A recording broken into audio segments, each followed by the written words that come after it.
Parshas Beshalach Sheni.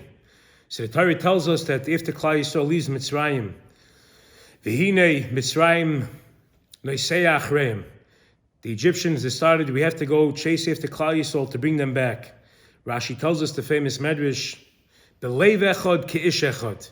Over here, the Mitzrayim grouped together, they were like one heart, B'leiv echad ke'ish echad. We find the difference that by Klal Yisrael, V'yichan sham neged ahar, when Klal Yisrael grouped together at the mountain, it's not leiv echad ish echad. It's the opposite.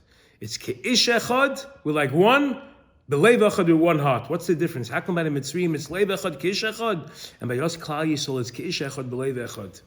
Right, so I've heard in the Pachad Yitzchak, you know the difference? Because by Klal Yisrael, yes, there are many different people. It seems like we have many different bodies and many different gufim, but ultimately we're chad guf. We're one. Ke'ish echad, like the arms to one's body, to the feet, but it's part of one guf. We're ish echad, b'leiv echad. But by the Gentiles, the other nations of the world, it's keleiv echad, b'ish echad. They're not one guf.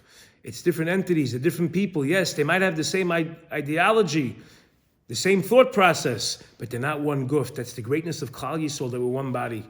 And here, Rabbi Yerucham Yimir tells us, is where we can understand the great concept of noise ba'olam chaveru, you're feeling the pain of somebody else, because ultimately, it's like a right hand and a left hand. When a person's left hand is in pain, his whole guf feels it. The Brisker Rov in Tavshin Ches, 1948, when bombs were dropping on the city streets of Yerushalayim. So many were running for shelter to the bomb shelters, to the Miklat, but the Brisker Rov sat in his room, never lost his composure. He was calm, with serenity, hovering over his Gemara, immersed in the Yama Talmud. It seems like nothing was going on, which served as such chizik and as a role model to his family that was watching him. It gave them such chizik to be able to hold strong during these dangerous moments. But yet, when it passed and bombs were dropping from afar, that's when the Brisker Rov began to tremble in trepidation, and he panicked. And his son, Reb Meir, asked his father, he says, Tata, I don't understand.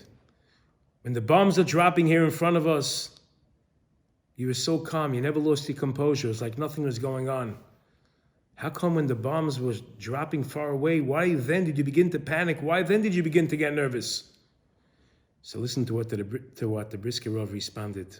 So the Brisker Rov, you know why? Because when the bombs were falling in front of us, I was in earnest, there was nothing I could do. But when they're dropping far away, who knows?